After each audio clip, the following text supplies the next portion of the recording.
Hey, what's up YouTube? It's your boy Shani and I'm back with another video. And in this video I want to talk about the recent happenings, what is happening in Ghana, my motherland, especially in western region Ghana, Takoradi. Since December 2018 to this January 2019, the people of Takoradi haven't have a good sleep. Why? Because three girls has been kidnapped from the community, and that is very scary because, you know, in Ghana we've never had any issue of kidnapping. There's nothing like that in Ghana.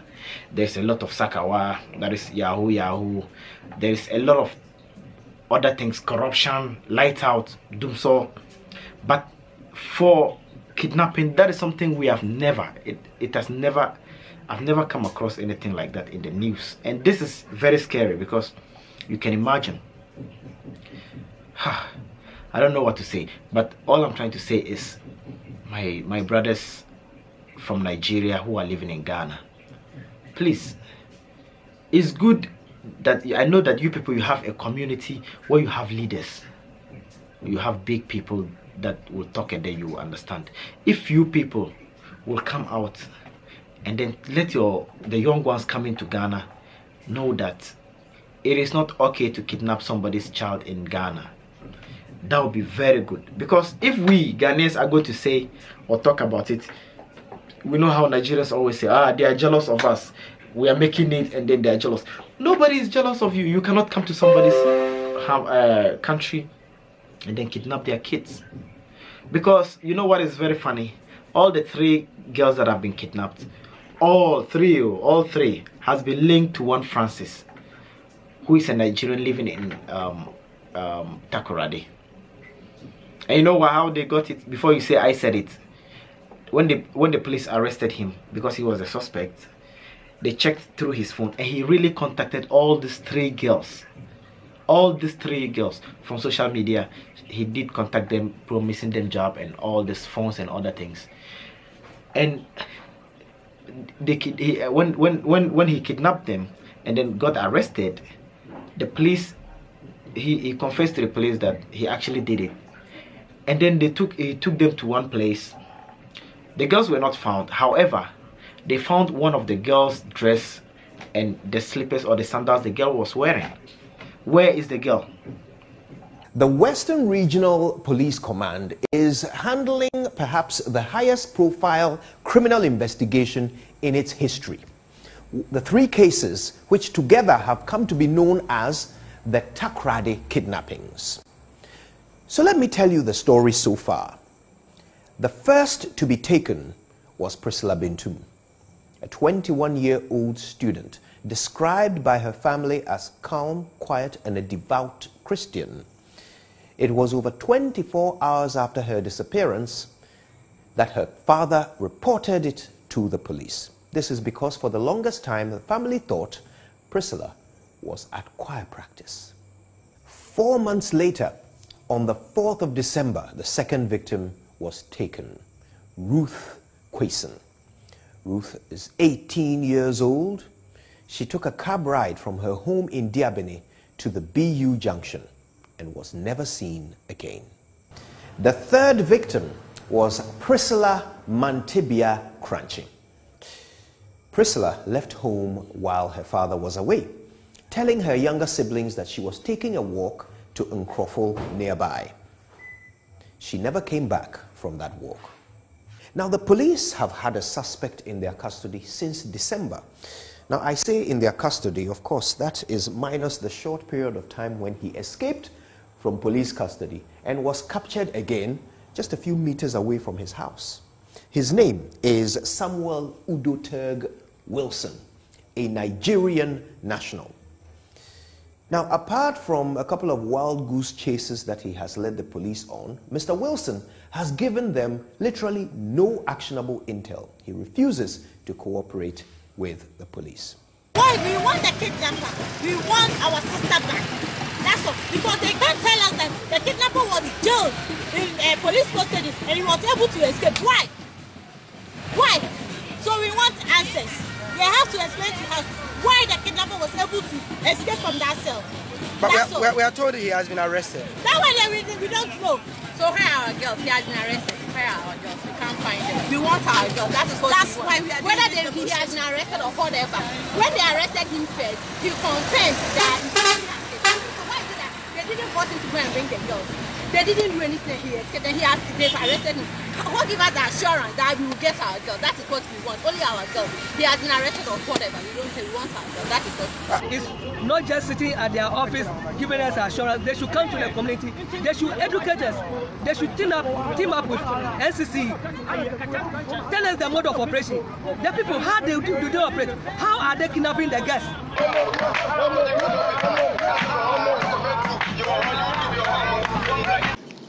A search conducted around the building where he was recaptured revealed the dress, the headgear and the rubber slippers the third victim wore when she was kidnapped. This clue gave the police a strong belief that the accused is connected to the crime. In addition, he was sent to court on the charges of escaping from lawful custody, causing unlawful damage to the police cells, and resisting arrest. He pleaded not guilty to all the counts, and the trial is ongoing. In all instances where the accused kidnapped the three victims, it was observed that he has struck an acquaintance with the victims for some time, because the call history shows that he was in constant communication with some of them, all of them before the kidnapping would take place. He promised the accused contacted the victim several times through mobile phone communications. He promised the first and the second victim with jobs, while he promised the third victim with a mobile phone. Police has discovered some gadgets from the accused for investigation purposes and has been forwarded to CID headquarters for analysis. The accused person earlier made mention of 4 persons alleged to have been involved in the kidnapping. The police have made strenuous efforts to arrest these suspects from their hideout, but it proved futile. We realized that we send you to a house and said, the people are here, you go, nobody will be traced. Police have made strenuous efforts to arrest these suspects from the hideout, proved futile. Police are still vigorously searching for the kidnapped girls. The general public is urged to come forward with credible information leading to the rescue of the victims. We are also appealing to the parents of the victims to stay calm as police is working around the clock to rescue the victims. Now, where are our girls? Now, this is very scary, and we Ghanaians are very serious about this. There are a lot of good entrepreneur Nigerians in Ghana. There are a lot of students, a lot of Nigerian students in Ghana, and that is very good. Because, you know, these two countries, we are like brothers. We are like brothers. There's no part of Ghana you will go without hearing people speaking Hausa. Me personally, I speak Hausa, and that is a Nigerian language. And apart from Hausa, Igbo is well spoken in Accra now.